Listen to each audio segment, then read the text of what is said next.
I wanted to come on here today and talk about ownership, right?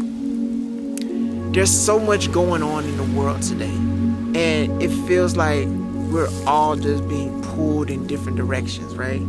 There's wars going on, there's economic crisis going on, there's racial and religious crisis going on right now. There's so much happening in the world, and everything is pulling at your attention and it's asking for your attention. But I wanted to talk about ownership and owning who you are, right?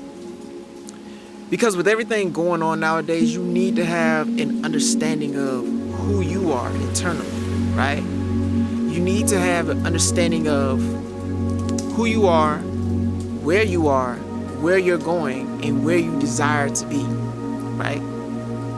All of these things help you navigate a course that can weed through all the noise. Because I promise you, there are so many distractions that are happening today that a lot of people are feeling it.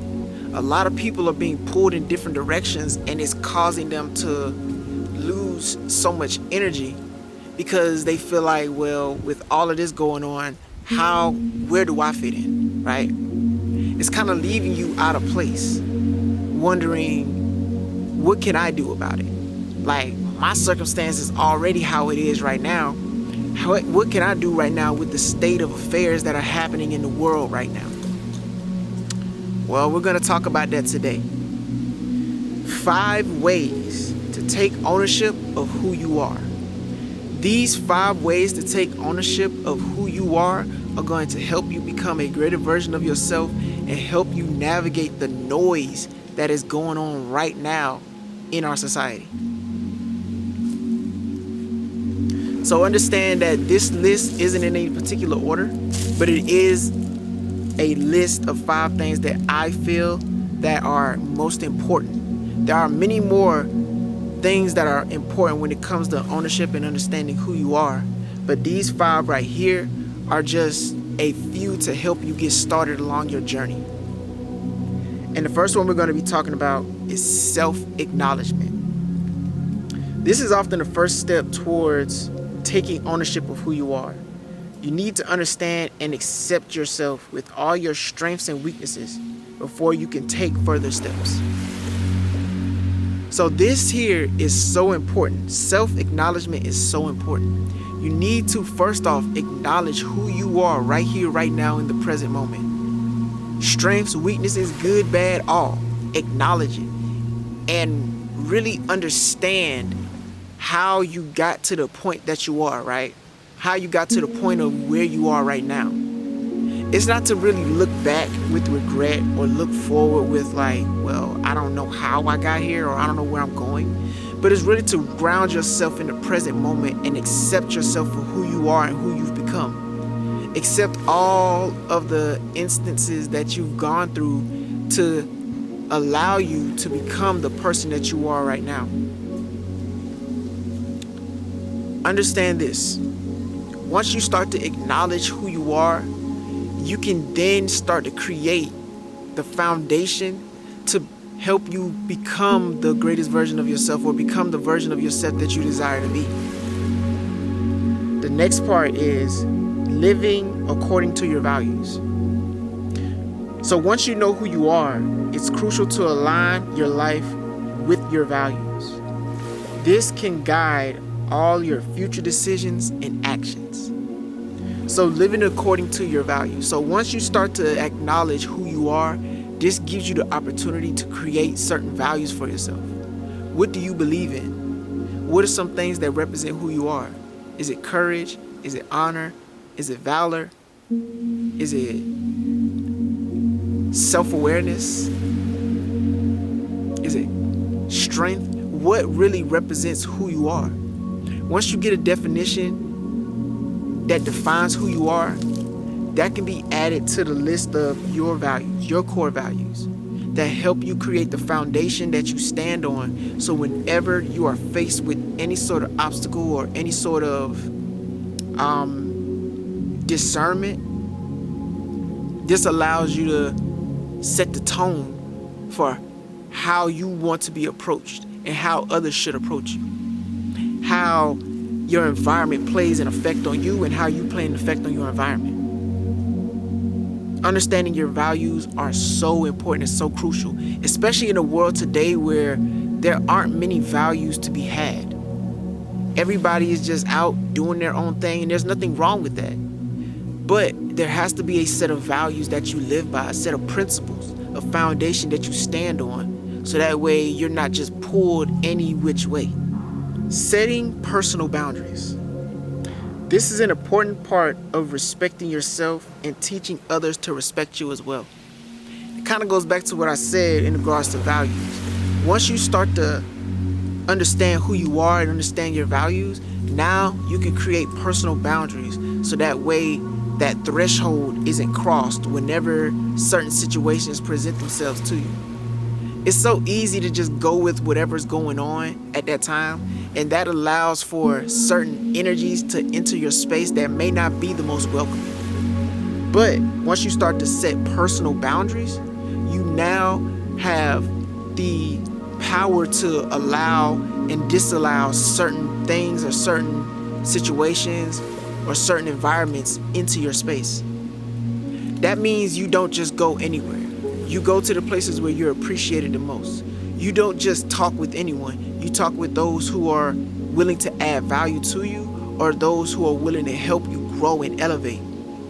Certain conversations you just don't entertain because they don't align with your values, and that's just setting that personal boundary. If there's a conversation that's being had and it goes against your personal boundaries and it goes against your values, then that's how you know that is not the space for you.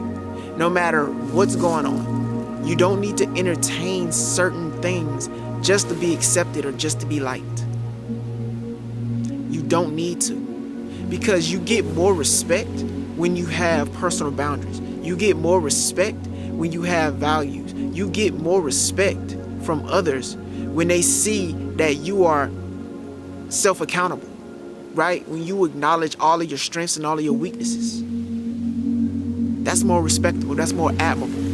People admire things like that, especially nowadays, because you don't see that too often. Reflecting and reassessing. And this is something that is going to be a continuation along your journey.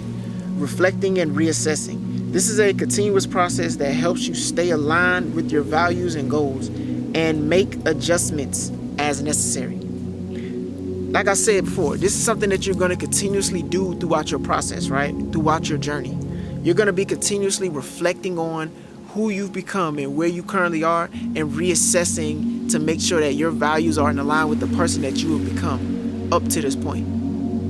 There's an exercise that I'm starting to practice more and more on a daily basis, where I sit with myself for at least 10 to 15 minutes and I go over certain objections that I may have gotten from friends, families, or just people that I've come across. And I sit and ask myself questions like, what are they seeing that I don't see? Is what they're saying a reflection of what I'm projecting, or is it a reflection of what they're trying to project upon me? And I ask various questions. I ask various questions with an open mind and with a childlike curiosity. Not trying to change the way that I'm not trying to change any of my values, but I'm assessing myself to make sure that I am still in alignment with the things that resonate with me, right? I'm making sure that I'm still in alignment with all of my core values, with who I've become, with who I am currently today. And that is a continuous process. I say you're always going to be reassessing yourself, right? You're always going to be reflecting on where you are, what it took to get you to where you are, and who you've become. And finally, practice mindfulness. Mindfulness can enhance your self-understanding and help you stay focused on your values and goals. Mindfulness is literally just putting yourself in the present moment. Like I said in the beginning, there are so many different distractions that are happening on a daily basis, and they're all pulling at your focus. They're all pulling for your attention. But you have to ask yourself, how am I recentering and refocusing myself? What are my goals? right? What are my values? What am I focused on right now? And how is it in alignment with my goals and my values? When you start to ask yourself these questions on a daily basis, you can then start to weed out what is and what isn't good for you, right? You can start to assess certain things, certain content, certain conversations, certain whatever's that is going on in the world. You can start to assess these things and really see if they're truly in alignment with who you are or who you desire to be, and if they're truly in alignment with your goals that you set for yourself.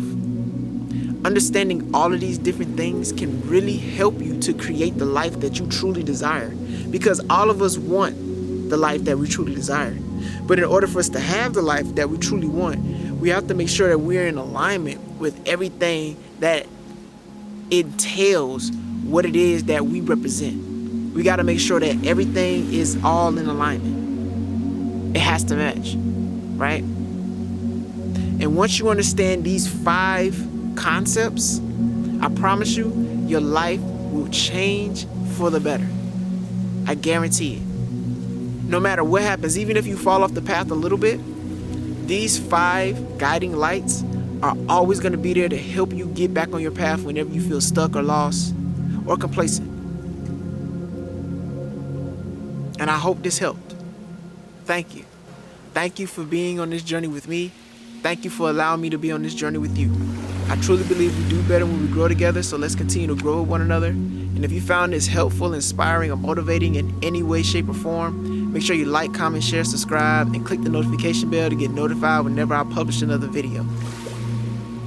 And also, check out the new merch, What's the Best That Could Happen? This here is a statement. This here is letting you know that the best is yet to come.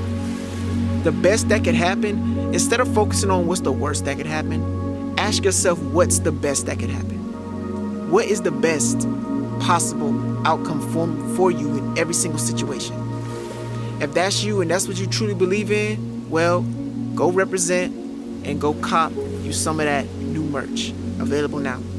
You can also follow me on my various social media platforms at TikTok, Instagram, even here on YouTube at Paula Zay Anthony for more inspiring content like this.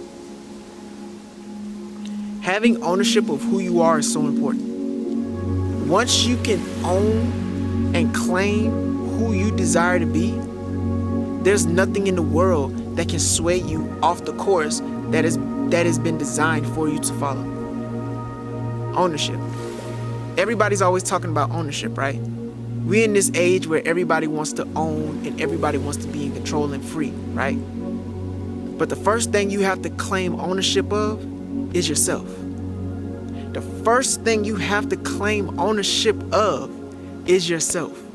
And once you're able to do that, well, everything else falls into place. This has been another Paula Zay Talks, and I'm Paula Zay Anthony. And until next time, peace.